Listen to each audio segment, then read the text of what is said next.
Hello, welcome to the Cyborg here at the StarCityGames.com Players Championship, the 2016 edition. I'm Nick Miller alongside Invitational Champion Max McVety. You won Season 1. You've had a long time to kind of think about this tournament. Yeah, I've been thinking about this for like 6 months now, it feels like. It is finally here. How much testing have you done? How much do you feel prepared for this event? Basically when I first qualified, I had never played in Legacy, so I immediately started thinking about this tournament and picked a Legacy deck. And then I had already played Infect in Modern, and then a few months ago I started working on a Standard deck, and I played probably 20 Standard leagues, so I feel pretty prepared in all the formats. Now, I know from the Invitational you were a very aggressive-minded player. You wanted to play Mono Red, but it wasn't viable, so you just won the whole thing with humans. Yeah. You played Infect in Modern, so we're going to look at your Standard deck today. You're playing another aggressive deck, sort of the Standard Infect, if you will. Yeah. But you're playing the Green-Red Energy deck. What kind of brought you to this deck? Well, I was thinking originally I was going to play vehicles, and I was having my friend trade me all the vehicles cards.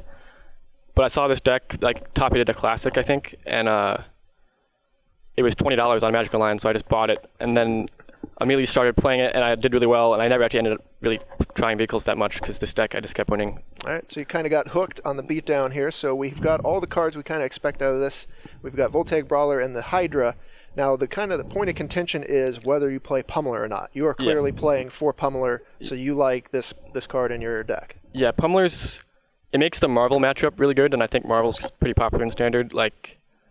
If they play Ishkan on 5, you can just 32 them, and 11 toughness and Ishkan is not enough to survive. And I think it's pretty good against vehicles too, because you can kind of just be faster than them, but it definitely struggles against more controlling decks. Mm-hmm.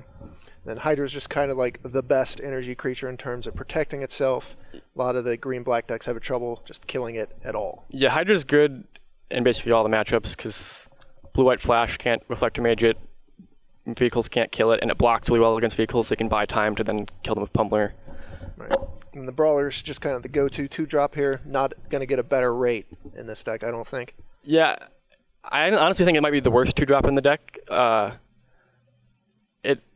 You're most of the time you're killing them with Pummeler, and sometimes you get in these weird races where you kill them with Brawler, but it actually plays the least defense the worst, and it's not doesn't advance your board that much with mana like Servant of the Conduit does. Okay, we'll take a look at the next slide here. We'll see the Servant of the Conduit. Great mana accelerant, gets you the energy as well. Yeah. Long Tusk Cup here also kind of an all-star I feel in this deck, right? Yeah. Actually, most lists that I've seen, at least at first, didn't run 4 Cubs. They usually ran 2 or 3, and I think it's really good. I think the main reason why they didn't is they thought it was bad on the draw, so they just didn't want a bunch of them in their hand if they were on the draw, because you couldn't get an energy and they just not do anything. But how it usually plays out for me is I play an energy maker guy, they kill it, and I play another one, and then later in the game I draw a Cub, and it's a 2-mana 5/5 or 6/6, and I think I just want to play as many as I can. Sure. Tireless Tracker here is an extra creature, just giving you some added value. This is sort of just more like a main deck sideboard card. The deck is entirely 4s, and then I just had 59 cards because I was only playing 19 lands, and I really wanted 4 trackers against Delirium and Jeskai control, and it was the most main deckable sideboard card. I couldn't really main deck a Natural State or something, so basically threw a Tireless Tracker in. Move on to the rest of the deck here. This is kind of the pumping of the creatures, so you know, if the energy creatures are your infect creatures, these are your pump spells. Built to Smash, Blossoming Defense, Larger Than Life, all 4s, as you mentioned. So these cards are just kind of best at what they do. Yeah, Blossoming Defense is great. It kind of makes the deck function. You couldn't really be on the Pummeler plan without Blossoming Defense, because you just could never beat a removal spell. But I think Larger Than Life's a must, because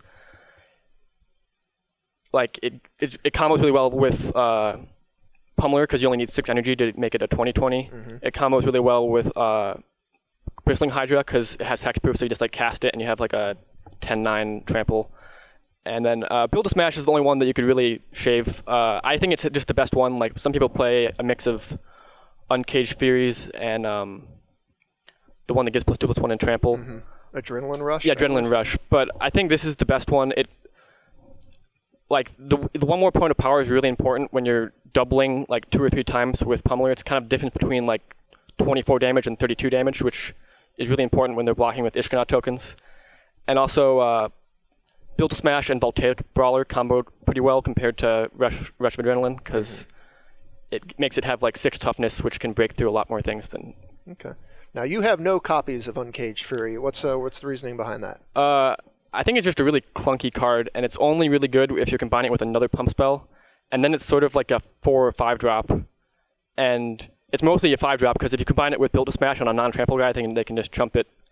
So I think it's kind of just like a too explosive. Like, I don't think I need it. I think all the other pump spells are better, and you can't play like a million pump spells in your deck, so I'm just playing the best 12. All right, and then we have Tune with Ether here, kind of gets your energy, get your mana fixing. Harness Lightning is your best removal spell, really your only removal spell.